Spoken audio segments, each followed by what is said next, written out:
Alpha classes દુધરેજમાં આપ સૌનું હાર્દિક સ્વાગત છે. આજે આપણે ધોરણ 10 વિજ્ઞાન વિશે સામાન્ય સમજૂતી મેળવીશું કે જે આપણા અગાઉના પ્રકરણ નંબર 1 થી 4 માટે ખૂબ જ ઉપયોગી છે. તો તેમાં સૌપ્રથમ આપણે શરૂઆત કરીશું બ્રહ્માંડની ઉત્પત્તિથી. ચાલો, બ્રહ્માંડની ઉત્પત્તિ. તો બ્રહ્માંડની ઉત્પત્તિ એક વિસ્ફોટ દ્વારા થઈ છે, જેને બિગ બેંગ થિયરીના નામ તરીકે ઓળખવામાં આવે છે. તો આ વિસ્ફોટના કારણે ખૂબ જ તાપમાન અને દબાણ ઉત્પન્ન થયા તથા દબાણ અને તાપમાનના કારણે નીચેના 3 કણ અને 4 બળ ઉત્પન્ન થયા, જેમાં 3 કણ ઇલેક્ટ્રોન, ન્યુટ્રોન અને પ્રોટોન છે, જ્યારે 4 બળ strong nuclear force, weak nuclear force, gravitational force અને ઇલેક્ટ્રોમેગ્નેટિક ફોર્સ છે. ત્યારબાદ દબાણ અને તાપમાનના કારણે ઇલેક્ટ્રોન અને ન્યુટ્રોન અને પ્રોટોન જુદી જુદી સંખ્યામાં જોડાઈને નવા તત્વોનું એટલે કે લગભગ 118 તત્વોનું સર્જન થયું છે. ઉપરની ક્રિયા એટલે કે વિસ્ફોટ થવાની ક્રિયા માત્ર 1 સેકન્ડમાં પૂરી થઈ ગઈ છે. ત્યારબાદ લાખો વર્ષો સુધી તત્વ ઠંડા પડ્યા અને ઠંડા પડવાના કારણે જુદી જુદી સંખ્યામાં ઇલેક્ટ્રોન, ન્યુટ્રોન અને પ્રોટોન જોડાઈને 118 તત્વોનું સર્જન થયું તથા તેમાંથી બીજા નવા નવા સંયોજનો બન્યા છે. દરેક તત્વમાં રહેલા પરમાણુઓ સમાન હોય છે. તમને ખબર હશે કે કોઈ પણ તત્વ હોય, લોખંડ, silver, gold, tin, magnesium, potassium, તો આ બધા તત્વમાં બીજા કોઈ તત્વ હોતા નથી, જેને શુદ્ધ તત્વ કહેવામાં આવે છે. પછી આ 118 તત્વ જુદી જુદી સંખ્યામાં જોડાઈને નવા નવા સંયોજનો બન્યા છે. ધારો કે મેગ્નેશિયમ ક્લોરાઇડ, પોટેશિયમ આયોડાઇડ વગેરે જેવા તત્વ છે, કેલ્શિયમ કાર્બોનેટ. તો આ બધા તત્વ એ સંયોજન દ્વારા બનેલા છે. હવે આપણે અણુ અને પરમાણુ વિશે થોડી માહિતી મેળવીશું. ધારો કે અહીંયા એક સમીકરણ લખેલું છે 3H2O.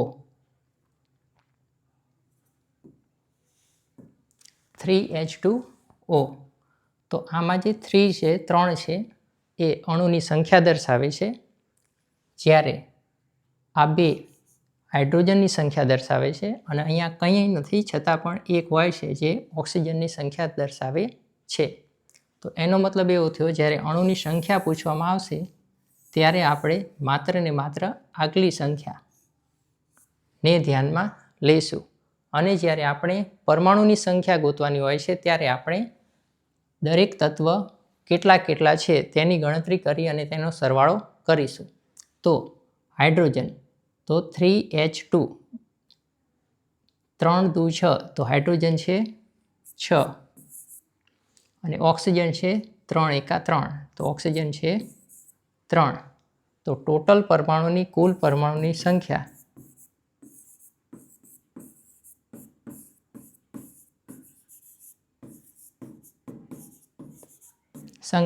એટલે કે હાઇડ્રોજનની 6 અને ઓક્સિજનની 3, તો કુલ સંખ્યા થશે 9.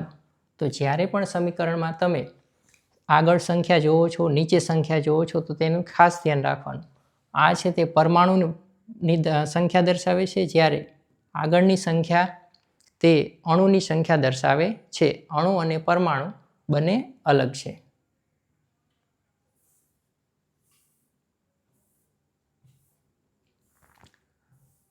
આ છે આપણો પરમાણુ, કે જે એક પરમાણુ છે તેની આવી કંઈક રચના હોય છે, જેમાં ન્યુટ્રોન અને પ્રોટોન અહીંયા વચ્ચે આવેલા હોય છે, જ્યારે ઇલેક્ટ્રોન તેની ફરતે બહારની સાઈડ પરિભ્રમણ કરતા હોય છે.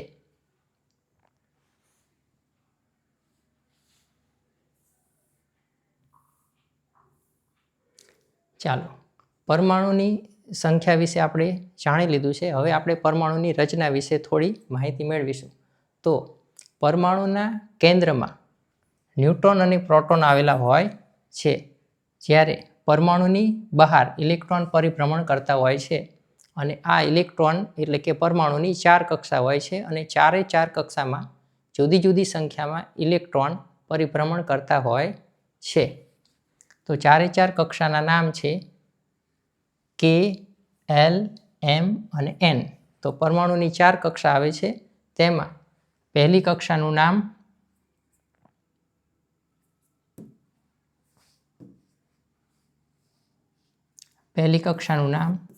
કે હોય છે, જેમાં વધુમાં વધુ 2 ઇલેક્ટ્રોન સમાઈ શકે છે. ત્યારબાદ બીજી કક્ષા કે જેનું નામ એલ હોય છે, તેમાં વધુમાં વધુ 8 ઇલેક્ટ્રોન સમાઈ શકે છે. ત્યારબાદ આવે છે ત્રીજી કક્ષા, જેનું નામ છે એમ, જેમાં વધુમાં વધુ 18 ઇલેક્ટ્રોન સમાઈ શકે છે. ત્યારબાદ આવે છે ચોથી કક્ષા કે જેમાં વધુમાં વધુ 32 ઇલેક્ટ્રોન સમાઈ શકે છે.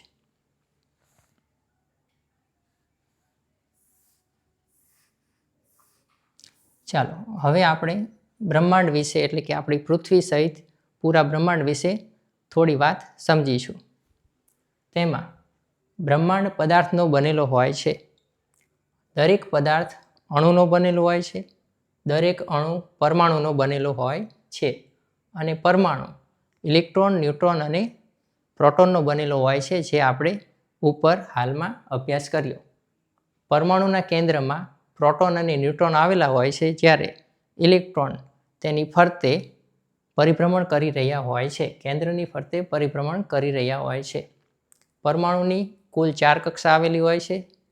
પહેલી કક્ષાને કે વડે દર્શાવવામાં આવે છે, જેમાં વધુમાં વધુ 2 ઇલેક્ટ્રોન સમાઈ શકે છે. ત્યારબાદ બીજી કક્ષાને એલ વડે દર્શાવવામાં આવે છે, જેમાં વધુમાં વધુ 8 ઇલેક્ટ્રોન સમાવી શકાય છે. ત્રીજી કક્ષાને એમ વડે દર્શાવવામાં આવે છે, જેમાં વધુમાં વધુ 18 ઇલેક્ટ્રોન સમાવી શકાય છે.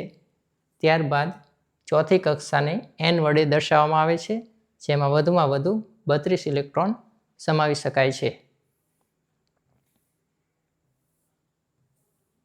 ચાલો હવે આપણે વજન વિશે વાત કરીશું કે ઇલેક્ટ્રોન, ન્યુટ્રોન અને પ્રોટોનનો વજન એકબીજાની તુલનામાં કેટલો છે. તો 3 જે કણ છે ઉત્પન્ન થયેલા, તેમાં ઇલેક્ટ્રોન, ન્યુટ્રોન અને પ્રોટોનમાં સૌથી વધુ વજન ન્યુટ્રોનનો હોય છે, જ્યારે ન્યુટ્રોન કરતાં થોડો ઓછો વજન પ્રોટોનનો હોય છે. અને ઇલેક્ટ્રોનનો વજન નહિવત હોય છે. નહિવતનો મતલબ એવો થાય છે કે થોડો વજન છે એનું, તો ધારો કે 10 કિલોગ્રામ વસ્તુ સામે 2 ગ્રામની વસ્તુનો વજન કેટલો ગણવો, તો તેવી રીતે ઇલેક્ટ્રોનનો વજન નહિવત વજન હોય છે. ત્યારબાદ આવે છે આવેશ. તો પ્રોટોન ધન આવેશ દર્શાવે છે, એટલા માટે પ્રોટોનને પ્લસ વડે દર્શાવવામાં આવે છે. ઇલેક્ટ્રોન ઋણ આવેશ દર્શાવે છે, એટલા માટે ઇલેક્ટ્રોનને માઇનસ વડે દર્શાવવામાં આવે છે. ન્યુટ્રોનને કોઈ પણ પ્રકારનો આવેશ હોતો નથી.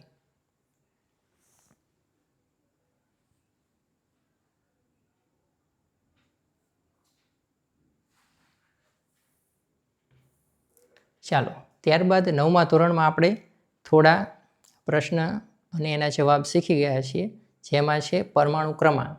તો પરમાણુ ક્રમાંક કોને કહેવામાં આવે છે, તો તત્વોમાં રહેલા પ્રોટોનની સંખ્યાને પરમાણુ ક્રમાંક કહેવામાં આવે છે.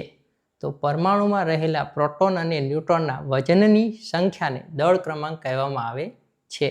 તો બ્રહ્માંડનો દરેક પદાર્થ તત્વના સંયોજન દ્વારા બનેલો છે. તો આપણી આસપાસ જેટલા પણ પદાર્થો છે, બધા પદાર્થો કંઈક ને કંઈક સંયોજનના બનેલા હોય છે. જેવી રીતે આપણું મકાન બનેલું છે સિમેન્ટ, રેતી, કપચી, ઈંટો, તો એવી જ રીતે દરેક આપણી જે કંઈ વસ્તુઓ છે, જે કંઈ પદાર્થ છે, તે પણ જુદા જુદા તત્વના બનેલા હોય છે. તત્વ એક અને માત્ર એક હોય છે, જ્યારે સંયોજનની અંદર 2, 3 અથવા તેથી વધારે પ્રકારના તત્વ આવી શકે છે. 2 કે તેથી વધુ તત્વના સંયોજન થવા માટે ઇલેક્ટ્રોનની ભાગીદારી અથવા આપ-લે થવી જરૂરી છે, કારણ કે કોઈપણ વસ્તુ જોડાવા માટે ઇલેક્ટ્રોનની ભાગીદારી ખૂબ જ જરૂરી છે. તેની વગર કોઈપણ સંયોજન બની શકતા નથી. ચાલો ત્યારબાદ આપણે ધોરણ 10માં 1 થી 4 પ્રકરણ, તેમાં તત્વ અને તેની સંજ્ઞા ખાસ યાદ રાખવી પડશે. તો તેની માટે પિરિયોડિક ટેબલ એટલે કે આવર્ત કોષ્ટક. આવર્ત કોષ્ટકના આપણે 1 થી 30 નામો યાદ કરવાના છે અને તેની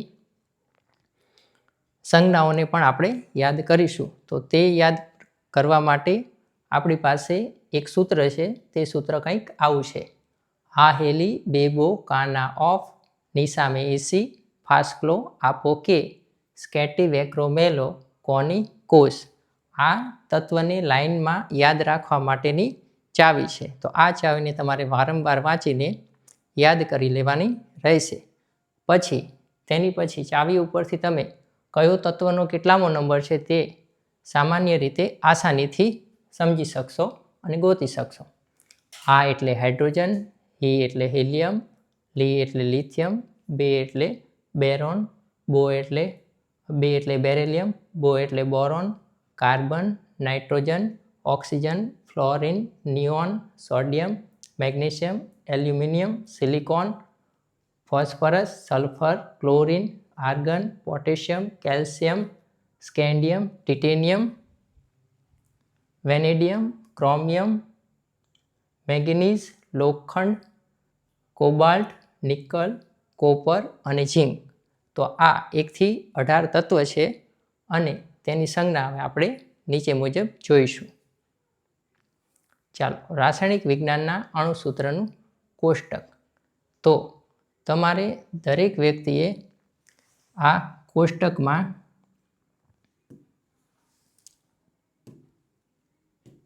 સંજ્ઞાને ખાસ યાદ રાખવાની છે. તો હાઇડ્રોજનની સંજ્ઞા થાય છે H. H લખવામાં પણ ખાસ ધ્યાન રાખવાનું. જે કોઈ પણ તત્વનો પહેલો અક્ષર હંમેશા કેપિટલ, પહેલો અક્ષર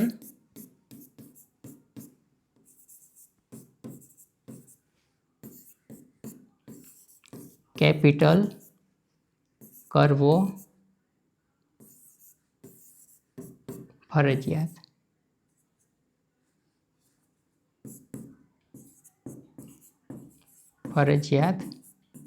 છે તથા બીજો અક્ષર સ્મોલ એટલે કે બીજી એબીસીડીનો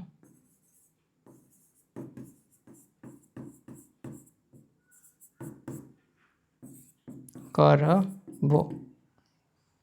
વિજ્ઞાનમાં આ લખવાની એક પદ્ધતિ છે જેમાં કોઈ પણ અણુસૂત્રના જો એક અક્ષર હોય તો તેને કેપિટલ વડે દર્શાવવામાં આવે છે અને જો તેના 2 અક્ષર હોય તો પહેલો અક્ષર કેપિટલ તથા બીજો અક્ષર સ્મોલ વડે દર્શાવવામાં આવે છે.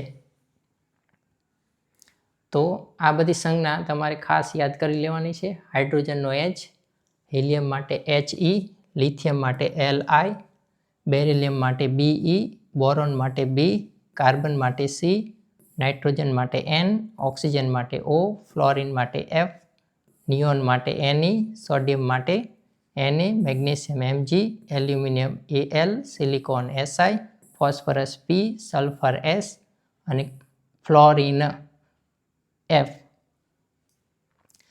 ક્લોરિન માટે Cl. અહીંયા લખવામાં મિસ્ટેક થયેલી છે, Cl.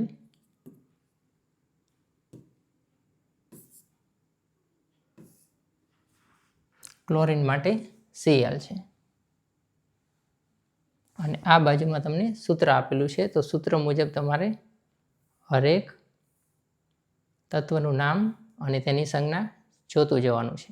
આર્ગન માટે છે Ar, પોટેશિયમ માટે છે K, કેલ્શિયમ માટે છે Ca, સ્કેન્ડિયમ માટે Sc, ટિટેનિયમ માટે T, વેનેડિયમ માટે V, ક્રોમિયમ માટે Cr, મેંગેનીઝ માટે Mn, લોખંડ માટે Fe, કોબાલ્ટ માટે Co, નિકલ માટે Ni, કોપર માટે Cu અને ઝિંક માટે Zn.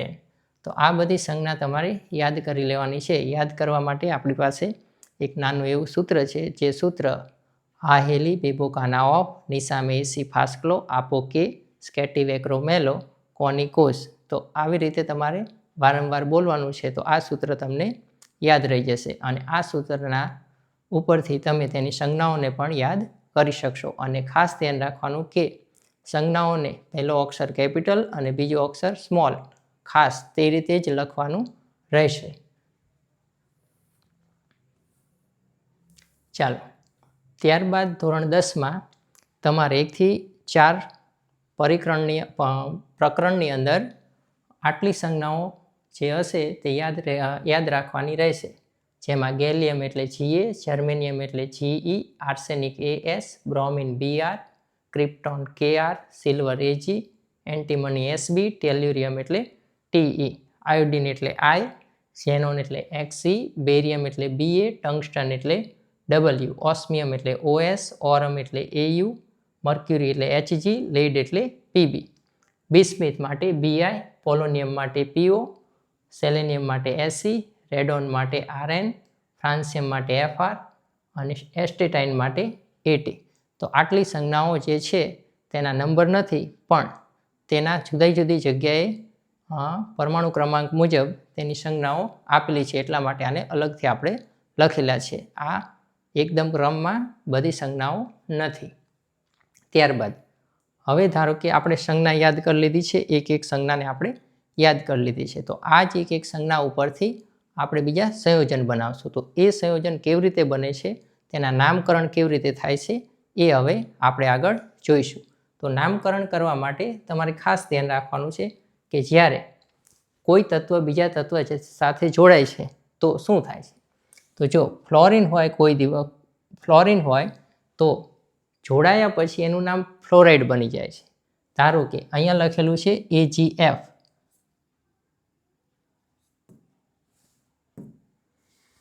AgF, એટલે કે સિલ્વર ફ્લોરાઇડ. પછી એવી જ રીતે ક્લોરિન તત્વ છે, જો એકલું હોય તો તેને ક્લોરિન કહેવાશે, અને જ્યારે તે બીજા કોઈ તત્વ સાથે જોડાશે તો તે બની જશે ક્લોરાઇડ.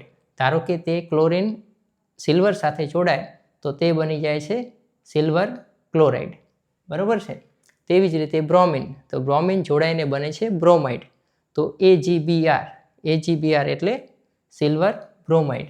ત્યારબાદ આયોડિનનું થઈ જાય છે આયોડાઇડ, AgI, સિલ્વર આયોડાઇડ. પછી છે હાઇડ્રોજન જ્યારે કોઈ તત્વ સાથે જોડાય છે ત્યારે તેને હાઇડ્રાઇડ કહેવામાં આવે છે. પછી છે ઓક્સિજન જ્યારે કોઈ તત્વ સાથે જોડાય છે ત્યારે તેને કહેવામાં આવે છે oxygen. Carbon monoxide, carbon dioxide અને કાર્બન ટ્રાયોક્સાઇડ. સલ્ફર જ્યારે કોઈ તત્વ સાથે જોડાય છે ત્યારે સલ્ફરનું નામ બદલાઈને સલ્ફાઇડ થઈ જાય છે.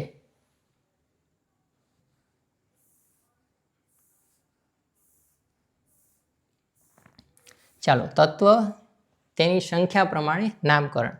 તો તત્વની સંખ્યા પ્રમાણે નામકરણ એટલે કોઈ જગ્યાએ આપણે CO2 જોઈ છે, કોઈ જગ્યાએ CO3 જોઈ છે, કોઈ જગ્યાએ NO3 જોઈ છે, કોઈ જગ્યાએ SO4 આપણે જોઈ શકીએ છીએ સંજ્ઞાની પાછળ. તો એ સંખ્યા મુજબ એના નામકરણ કરેલા હોય છે.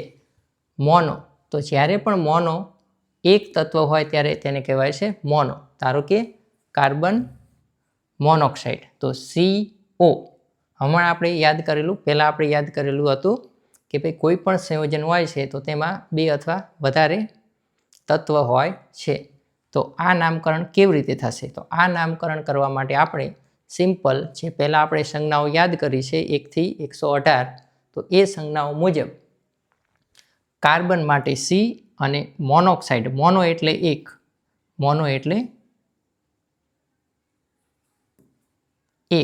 પણ એક અહીંયા લખાતો નથી, મોટાભાગે દરેક જગ્યાએ CO લખેલું હોય છે.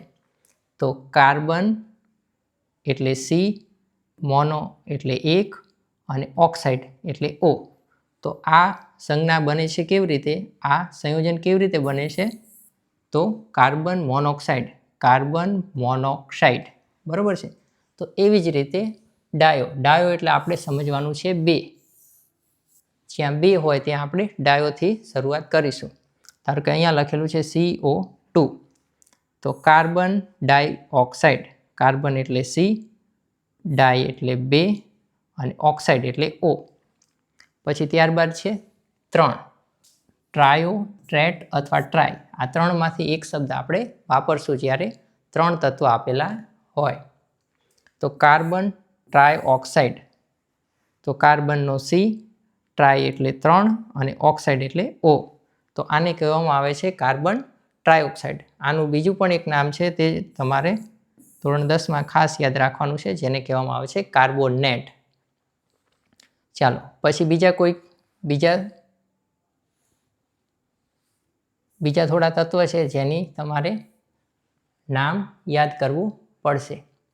હાઇડ્રોક્સાઇડ. તો કોઈ પણ જગ્યાએ તમે હાઇડ્રોક્સાઇડ નામ સાંભળો અથવા વાંચો તો તમારા મગજમાં તરત જ આવવું જોઈએ હાઇડ્રો એટલે H અને ઓક્સાઇડ એટલે O. બરાબર છે. તેવી જ રીતે સલ્ફેટ. હમણાં આપણે આગળ જોયું હતું ને કે સ્ફેટ એટલે 4, તો એ સ્ફેટને ભેગું કરીને સલ્ફેટ બનેલું છે.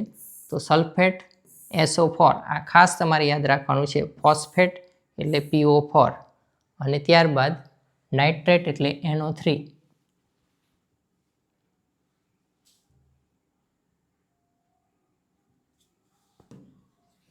નાઇટ્રેટ એટલે NO3, ત્યારબાદ કાર્બોનેટ CO3. આ એક જ નામ છે પણ તેને બે રીતે ઓળખવામાં આવે છે. તેને કાર્બન ટ્રાયોક્સાઇડ અથવા કાર્બોનેટ બેમાંથી ગમે તે નામ આપી શકાય છે. ત્યારબાદ છે હાઇડ્રોજન કાર્બોનેટ. હાઇડ્રોજન એટલે H અને કાર્બોનેટનો CO3. અને ત્યારબાદ એમોનિયા એટલે NH3 અને એમોનિયમ એટલે NH4. તો તમારે ખાસ ધ્યાન રાખવાનું છે કે જ્યારે એમોનિયમ અને એમોનિયામાં તમારે NH4 લખો કે NH3, તો જો ન યાદ આવે તો તમારે મોટું નામ હોય એમાં 4 લખવાનું છે, નાનું નામ હોય તેમાં 3 લખવાનું છે. તો તમને આસાનીથી યાદ રહી જશે કે એમોનિયા એટલે NH3 અને એમોનિયમ એટલે NH4.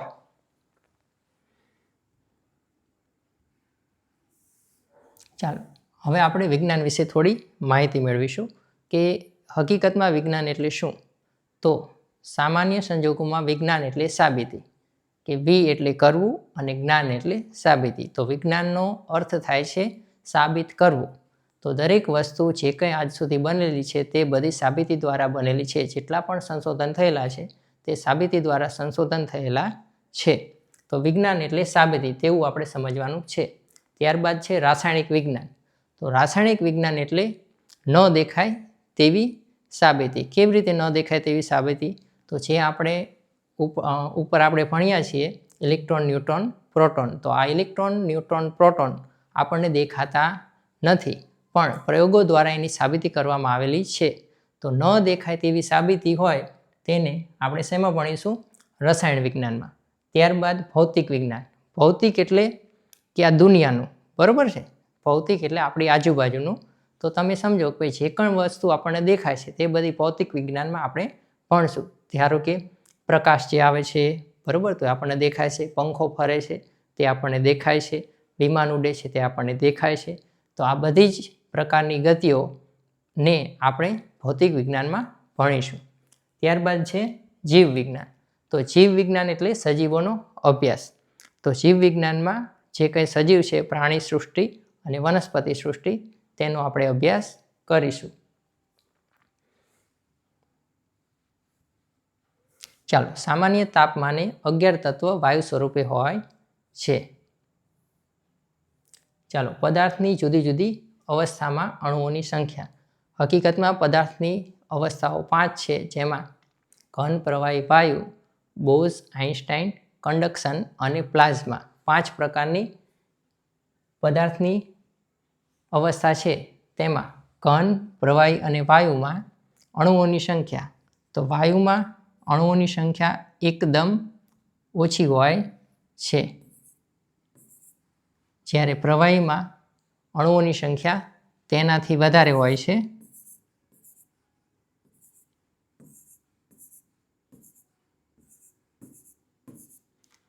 અને ઘનમાં અણુઓની સંખ્યા સૌથી વધારે હોય છે.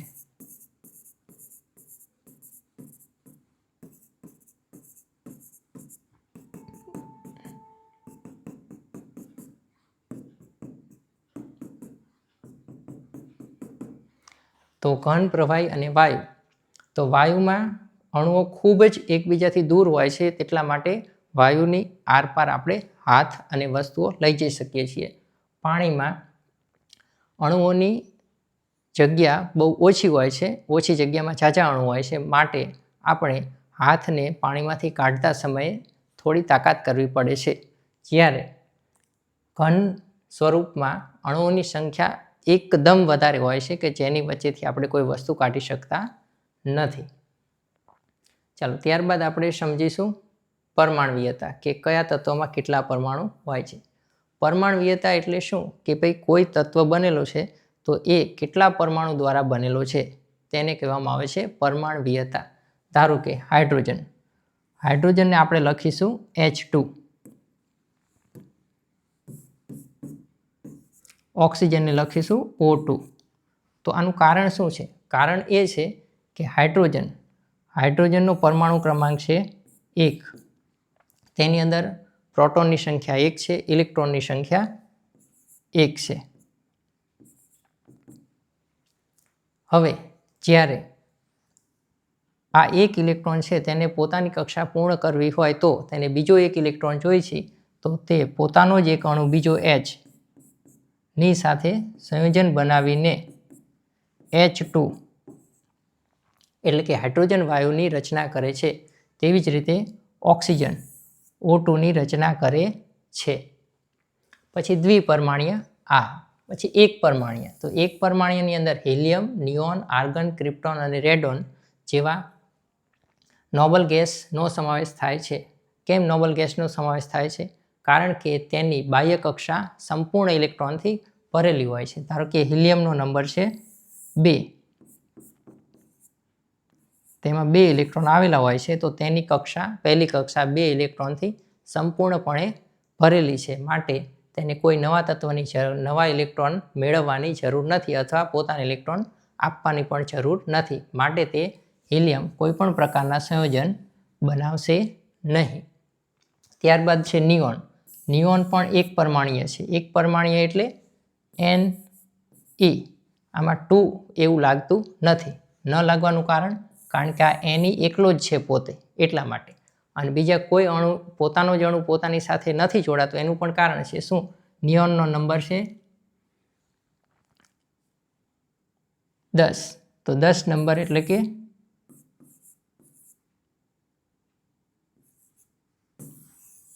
2 ઇલેક્ટ્રોન અહીંયા, 8 ઇલેક્ટ્રોન અહીંયા. તો અહીંયા પણ ઇલેક્ટ્રોનની બાહ્યતમ કક્ષા સંપૂર્ણપણે ભરેલી છે, માટે તે પણ બીજા કોઈ તત્વ સાથે સંયોજન બનાવશે નહીં. માટે આ બધા એક પરમાણ્ય છે, હિલિયમ, નિયોન, આર્ગન, ક્રિપ્ટોન અને રેડોન. જ્યારે દ્વિપરમાણ્ય કે જે પોતાના જેવા બીજા અણુને પોતાની સાથે જોડીને વાયુની રચના કરે છે, જેમાં છે હાઇડ્રોજન, ઓક્સિજન, નાઇટ્રોજન અને ક્લોરિન. ત્યારબાદ છે ચતુષ્પરમાણ્વીય, ફોસ્ફરસ, અને બહુપરમાણ્યમાં છે સલ્ફર. ચાલો, હવે આપણે સમજીશું પિરિયોડિક ટેબલ.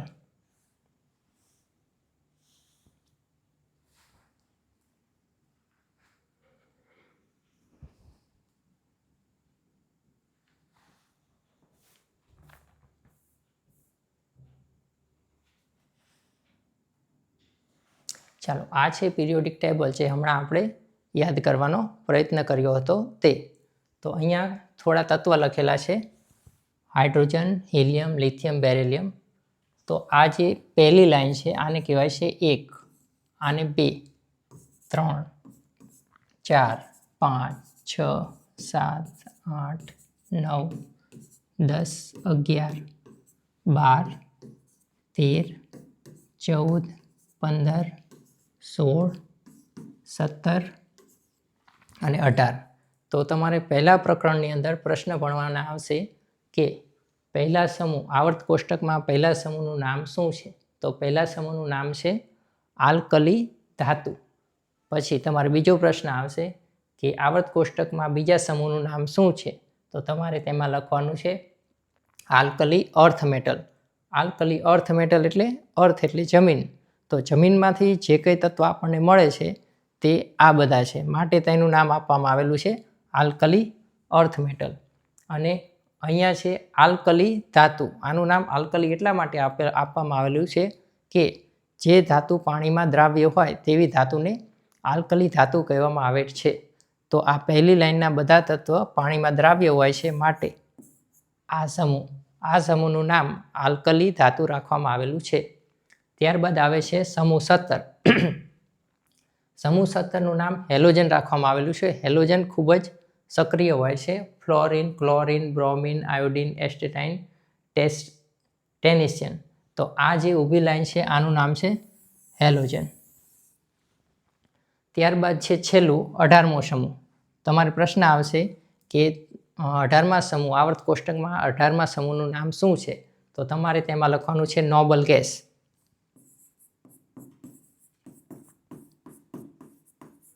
Nobel gas. કેમ નોબલ ગેસ? કારણ કે આ તત્વ કોઈની જોડે સંયોજન કરતા નથી, માટે તેને નોબલ ગેસ કહેવામાં આવે છે. તેની સિવાય 1 થી 30 સુધીના નામ આપણે યાદ કરી લીધા છે. તે સિવાય બાકી બધા નામ પણ આમાંથી તમારે જોઈને યાદ કરી લેવાના છે. જેટલા ઇમ્પોર્ટન્ટ છે તેટલા મેં ઉપર આપેલા છે. બાકી 118 તત્વ તમારે યાદ રાખવાની જરૂર નથી. તેમાંથી 1 થી 30 અને બીજા ઉપર લખાવેલા છે તેટલા તત્વ તમારે ખાસ પાકા કરી લેવાના છે. ધોરણ 10 માટે 1 થી 4 ચેપ્ટરમાં આ બધા તત્વ તમારે ખાસ ઉપયોગી થશે. અને આવી જ રીતે તમે બધા તત્વ યાદ કરી લેશો તો સંજ્ઞાઓ લખવામાં, રાસાયણિક સમીકરણ લખવામાં તમારે જરા પણ તકલીફ પડશે નહીં. તો આજે આલ્ફા ક્લાસીસનો ક્લાસ અહીંયા સમાપ્ત કરીએ છીએ. આપણે હવે મળીશું ચેપ્ટર 1 રાસાયણિક પ્રક્રિયા અને સમીકરણોમાં.